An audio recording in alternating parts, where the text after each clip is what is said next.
Hello, everyone. In today's session, we will discuss social media literacy. Now, our role as educators is to understand social media literacy so we can lead our students in responsible use and engagement on all platforms. Let's get started. Now, I want to talk to you specifically about the different nuances with social media literacy and media literacy. Now, I want you to see media literacy as the umbrella. And for our conversation for this module, we're going to be talking about social media. Now, social media is a media. And so I don't want you to get that confused because you'll see things that say media literacy. Well, for this conversation, we're talking about social media.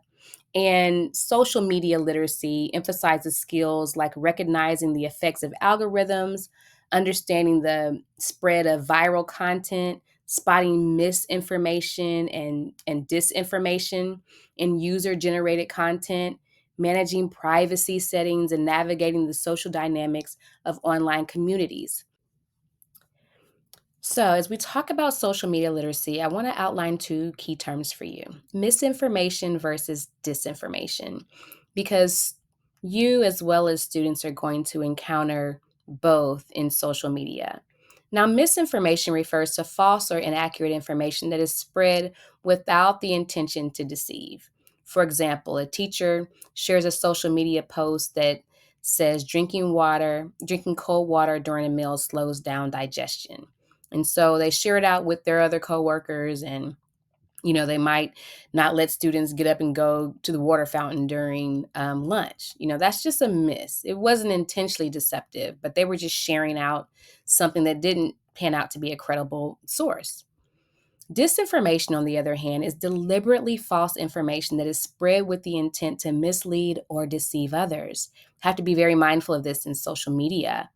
Like a fake news article is shared out by a teacher that claims a specific educational policy is banning all classic literature from schools.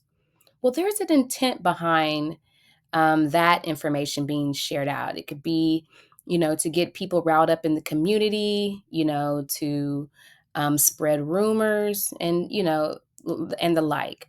So that was intentionally deceptive because it was fake news and it was intentionally shared.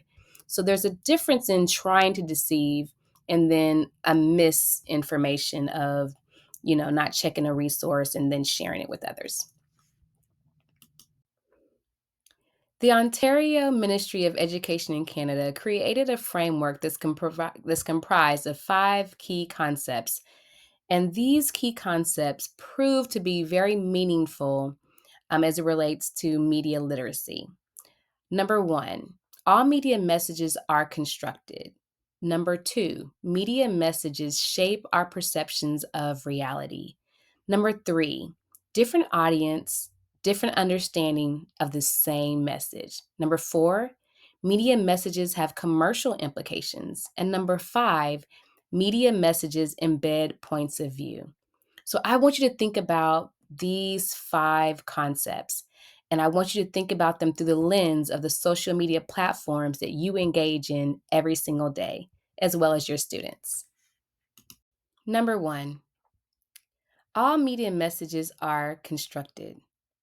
Social media does not simply reflect an external reality. Rather, it presents carefully crafted constructions that reflect many decisions and are the result of many determining factors. Now, see, when we use an online meme or post a selfie, we often are following unstated instructions for what these images should look like and what they should say. We're often contributing to the perpetuation of media images that do not reflect our lives and our true selves. They are constructed. Everybody say constructed. It's something that we've put together to look and be perceived a certain way. Well, please understand that's an intent behind social media, and we have been participating in it just as it has been presented to us. Number two, media messages shape our perceptions of reality. Much of our view of reality is based on media messages that have been pre constructed and have attitudes, interpretations, and conclusions already built in. How often do we go beyond the headlines of BBC News, Bloomberg, CNN for what's happening out there in the world? Breaking news is the news that we embrace as what is breaking. Has anybody ever taken their family and come together to do one of those latest TikTok dances or what everybody else is doing for the holidays? We're all walking around in pajamas at the house. Well, those things we've seen, and now those perceptions shape what we want to make a reality with our own families. Be aware of that because media messages shape our perceptions of reality. Different audience, different understanding of the same message. Now, if the media provides us with much of the material upon which we build our picture of reality, each of us finds or negotiates meaning according to the individual factors, personal needs and anxieties, the pleasures or the trouble of the day, racial attitudes, family and cultural backgrounds, moral standpoints, and so forth. Do we ever think about when we post content online that there's an unintended audience? We all know the stories of young people, unaware or unaware adults, posting content online that gets them in trouble in future college admissions or political campaigns. We also forget that what might be funny or mundane can be taken and used against us in the future. On the beach with the family, having a phenomenal time. That could be a photo could be taken of you out there enjoying family fun, um, and misused and used against you, and horrible stories can come from that. Different audience than who you intended it for. You intended it for your family and friends. Now it's seen with a different understanding, but it was the same message.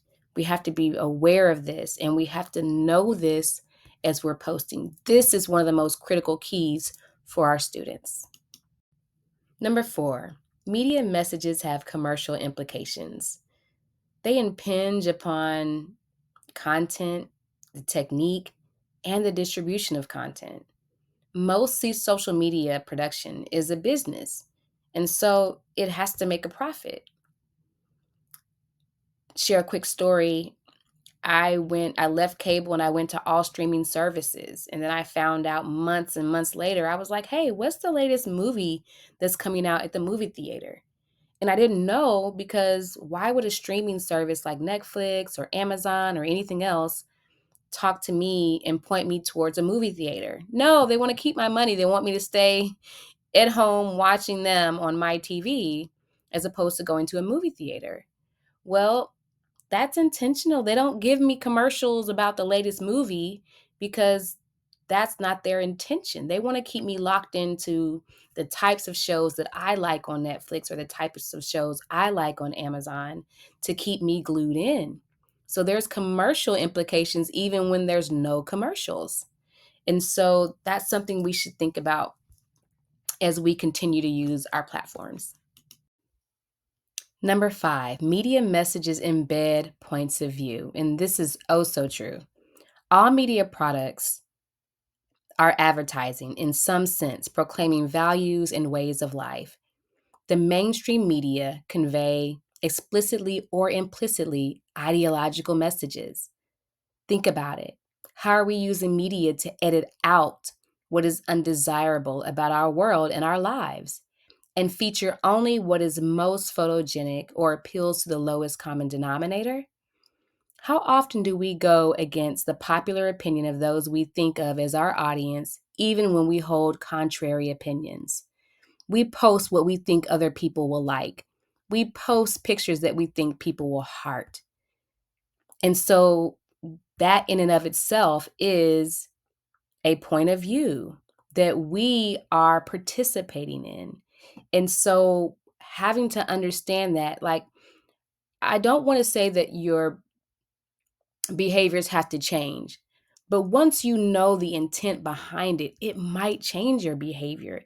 At least you're aware of those intentions now, as opposed to just aimlessly participating and not being aware of what is taking place. So that's what this social media literacy is about. It's about understanding the intent so we can be informed consumers of social media. I know we covered a lot in this lesson, but I want you to remember that navigating the social dynamics of online communities is a skill. Though we engage in social media quite easily, there's an intent to each platform, each message on every encounter. Awareness is powerful. Knowing the commercials that appear on my feed are controlled gives me the power to change my rhythm to get access to different content. But if I don't know, I'm locked in and I'm also locked out. Education is freeing. It gives us knowledge that shapes our world. Give your students access to social media literacy, much like we're giving it to you. Thank you so much and happy learning.